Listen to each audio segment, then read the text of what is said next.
Halo, nama saya Anissa Mutiara Salsabila dengan NPM 2110631050133. Halo, nama saya Muhammad Ilham dengan NPM 2110631050135. Hai, nama saya Ulio Safia Tunisa dengan NPM 2110631050106. Hai, nama saya Putri Ayu Anggaraini dengan NPM 2110310500123.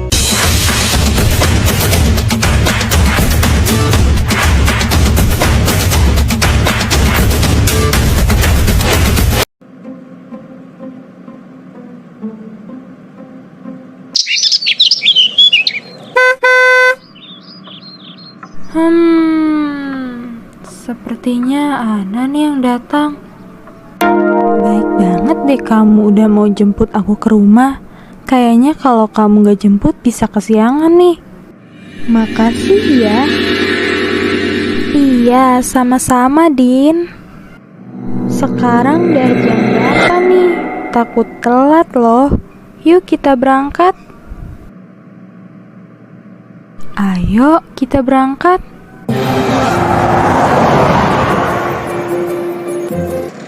Nah, akhirnya kita sampai juga di sekolah. Ya udah, sekarang kita langsung ke kelas aja yuk. Oke.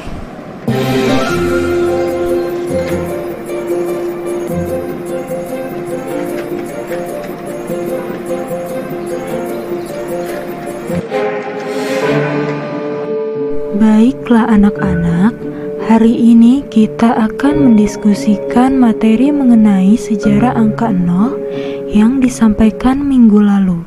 Dan masing-masing kelompok harus ada perwakilan satu orang untuk maju ke depan dan menjelaskan hasil diskusinya. Baik, silakan kalian berdiskusi terlebih dahulu. Waktunya Ibu berikan 10 menit. Aduh, gimana ini? Aku tidak begitu paham tentang materi yang disampaikan minggu lalu. Kalau kamu bagaimana, Rahel? Apakah sudah paham? Ya sedikit sih, tapi menurutku yang tampil mending kamu aja, Nak. Kan kamu paham banget dan masih ingat materinya. Nah, betul itu, Nak. Aku setuju dengan pendapatnya Rahel. Baiklah. Tahukah kamu bahwa angka 0 sangatlah penting? Dan apa jadinya jika di kehidupan kita tidak ada angka 0? Angka 0 adalah bilangan untuk menyatakan suatu ketiadaan. Contohnya, jika tidak ada angka 0, tahun lahirmu terdengar cukup aneh bukan?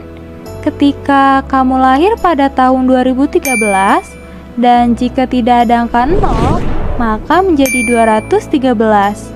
Antara 2013 dengan 213 terlihat sama, namun dari cara pembacaannya pun berbeda ya teman-teman. Setiap manusia memiliki umur. Nah, pastinya umur kalian akan bertambah dan angka 0 ini sangat dibutuhkan sekali loh teman-teman. Jika tidak ada angka 0, maka umurmu akan berkurang. Ketika kamu umur 9 tahun dan bertambah umur, maka menjadi 10 tahun. Atau jika tidak ada angka 0, umur kalian akan kembali lagi ke 1 tahun. Dimana ketika kamu sudah remaja, maka akan kembali lagi seperti bayi. Terlihat menakutkan ya teman-teman. Ternyata angka 0 mempunyai sejarah panjangnya loh.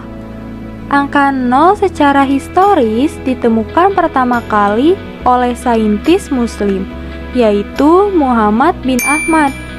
Penemuan angka 0 ini menjadi pondasi awal sejarah revolusi sains yang hingga sekarang belum ada penemuan terbesar lainnya.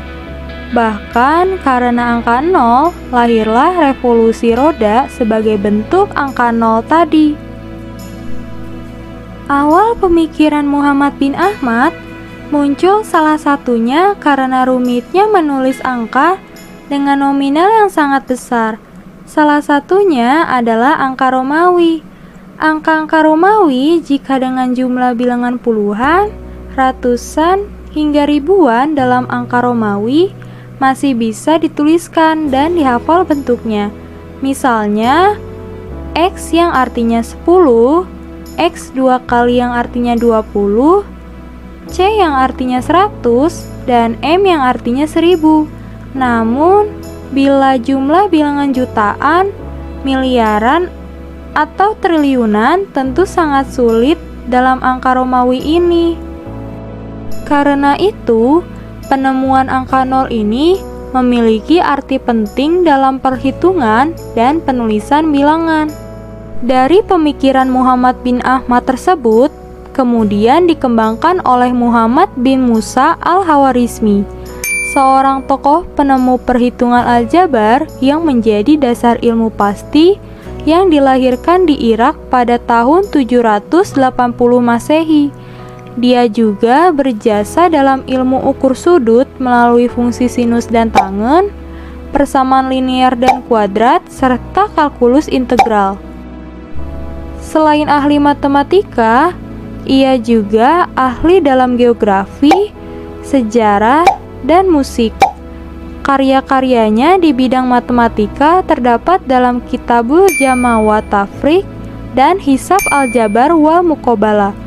Hasil karya al-Khawarizmi yang kemudian menjadi rujukan dan mempengaruhi pemikiran para ilmuwan Eropa seperti Jacob Florence serta Leonardo Fibonacci yang kemudian lebih dikenal masyarakat dunia sebagai ahli matematika aljabar. Penemuan angka 0 ini sangat dirasakan manfaatnya oleh masyarakat dunia karena dengan angka 0 tersebut kita dapat dengan mudah menuliskan jumlah bilangan dari yang terkecil hingga yang tertinggi dengan bantuan angka 0. Sejak awal peradaban, manusia telah memahami konsep ada dan tiada. Namun di masa itu masih belum dikenal konsep 0. Baru pada abad ke-5 Masehi, konsep ini telah sepenuhnya dikembangkan. Konsep 0 ditemukan secara independen oleh orang-orang bangsa Babilonia, bangsa Maya, dan bangsa India. Meskipun beberapa peneliti mengatakan bahwa sistem bilangan India terpengaruhi oleh Babilonia. Angka 0 dilambangkan dengan lingkaran penuh yang menggambarkan kekosongan.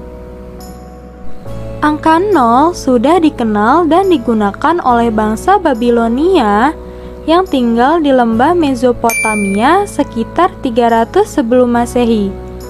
Awalnya, mereka menggunakan simbol 2 garis miring untuk mewakili kolom nomor yang kosong, untuk membedakan puluhan, ratusan, hingga ribuan.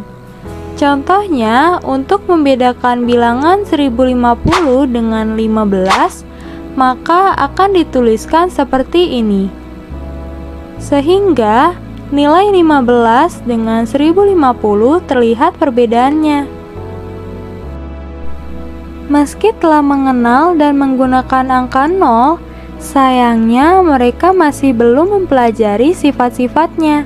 Sehingga angka 0 masih belum mempunyai nilai numerik yang berdiri sendiri. 600 tahun kemudian, angka 0 ditemukan dalam peradaban bangsa Maya. Bangsa yang hidup di benua Amerika ini mengembangkan angka 0 untuk sistem perhitungan kalender mereka, yang kita kenal dengan kalender suku Maya, di mana 0 diwakili dengan simbol mata.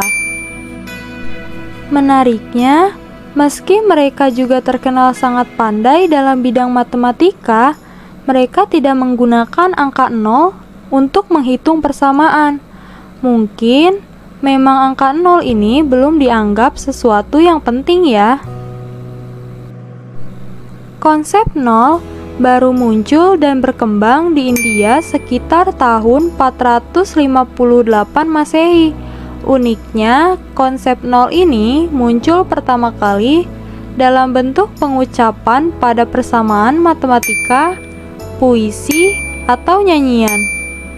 Nol dalam bahasa Sanskerta disebut sunya, disimbolkan dalam beberapa kata yang berbeda seperti ruang, hampa, atau angkasa. Selanjutnya, pada abad 628 Masehi, seorang astronom dan ahli matematika bernama Brahmagupta mengembangkan sifat-sifat tersendiri untuk nol. Matematikawan India ini menunjukkan bahwa angka nol bisa berfungsi untuk memisahkan angka positif dan negatif. Selain itu, dia juga mengembangkan operasi matematika seperti penjumlahan dan pengurangan, serta perkalian dan pembagian menggunakan angka nol. Contohnya, 2 ditambah min 2 sama dengan 0. Orang-orang India menulis angka 0 dengan simbol sebuah titik. Pada masa ini, untuk pertama kalinya dalam sejarah dunia, bahwa angka 0 telah memiliki nilai yang berdiri sendiri. Nah, dari bangsa India, angka 0 berkembang ke Cina dan Timur Tengah. Pada tahun 773 Masehi, angka 0 mulai populer dan diadopsi di Baghdad. Orang-orang Arab menyebut lingkaran ini sebagai sifr, yang berarti kosong dan disimbolkan dengan titik. Angka 0 baru sampai ke Eropa sekitar abad ke-12, dibawa oleh bangsa Moor dari Maroko ketika menaklukkan Andalusia.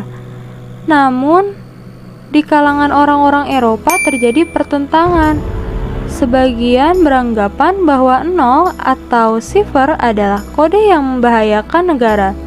Bahkan, pemerintah Italia pun sempat melarang angka yang berasal dari India Arab ini digunakan loh. Untungnya, seorang matematikawan asal Italia yang bernama Leonardo Fibonacci menciptakan teori Fibonacci yang melibatkan angka 0. Teori ini kemudian menjadi populer dan digunakan untuk membantu penyusunan pembukuan bagi para pedagang. Meski harus digunakan secara diam-diam, angka ini tetap digunakan di Eropa. Nama sifr pun berkembang menjadi siper, yang juga berarti sandi atau kode. Baru pada tahun 1600-an, angka 0 bebas digunakan secara luas di seluruh Eropa. Para ilmuwan Eropa seperti René Descartes menciptakan sistem koordinat Kartesian, serta Isaac Newton dan Gottfried Wilhelm Leibniz berhasil mengembangkan kalkulus. Pada gilirannya, kalkulus membukakan jalan bagi perkembangan ilmu fisika, teknik, komputer, serta teori keuangan dan ekonomi. Nah, mulai saat itu, angka 0 tersebar ke seluruh penjuru dunia dan melekat dengan perhitungan manusia hingga hari ini. Ternyata, angka 0 memiliki keunikan loh teman-teman. Angka 0 adalah angka yang terakhir muncul setelah kemunculan angka 1 sampai dengan 9. Menurut kami, inilah mengapa pada abjad-abjad yang biasanya ditempelkan di tembok sebagai bahan belajar semasa kecil, di bawahnya biasanya tertulis angka yaitu 1, 2, 3, 4, 5, 6, 7, 8, 9, dan 0. Mengapa bukan 0 yang di awal? Karena angka 0 ditemukan terakhir setelah angka 1 sampai 9. Yang kedua, bilangan 10 adalah bilangan asli pertama yang menggunakan angka 0, yang terdiri dari angka 1 dan angka 0. Karena bilangan sebelum 10 adalah 1 sampai 9, yang tidak terdiri dari angka 0 sama sekali. Yang ketiga, 0 bukan bilangan positif dan juga bukan bilangan negatif. 0 termasuk dalam kategori bilangan netral, sehingga sistem bilangan di dunia dibagi dalam 3 bagian, yaitu bilangan positif, bilangan negatif, dan bilangan netral, di mana bilangan positif adalah bilangan yang lebih dari 0. Bilangan negatif adalah bilangan yang kurang dari 0, dan bilangan netral adalah angka 0 itu sendiri. Yang keempat, 0 adalah bilangan genap. Bilangan genap adalah bilangan kelipatan 2. Bukan hanya 2, 4, 6, 8, dan seterusnya yang merupakan bilangan genap, tetapi 0, min 2, min 4, min 6, dan seterusnya juga merupakan bilangan genap. Suatu bilangan disebut bilangan genap jika bilangan tersebut bisa dituliskan ke dalam bentuk 2K, dengan K adalah bilangan bulat. Karena 0 bisa dituliskan menjadi bentuk 2K dengan K sama dengan 0, maka 0 merupakan bilangan genap. Yang kelima, 0 bukan bilangan prima dan juga bukan bilangan komposit. Definisi bilangan prima dimulai dari 2, bukan dari 1. Bilangan prima adalah bilangan asli yang lebih besar dari 1 yang mempunyai faktor positif 1 dan dirinya sendiri. Dan yang paling uniknya, angka 0 juga memiliki kekhususan apabila dijumlah dengan bilangan berapapun, hasilnya tetap sama. Dan jika dikurangi juga, maka akan demikian. Dikurangi angka berapapun, hasilnya tetap saja sama. Misalnya, 2 ditambah dengan 0, hasilnya 2. Di mana angka 2 yang ditambah dengan 0 ini menghasilkan angka yang sama, yaitu 2. Itulah beberapa penjelasan dari sejarah angka 0. Dilihat dari sejarahnya, ternyata angka 0 itu sangat penting ya teman-teman.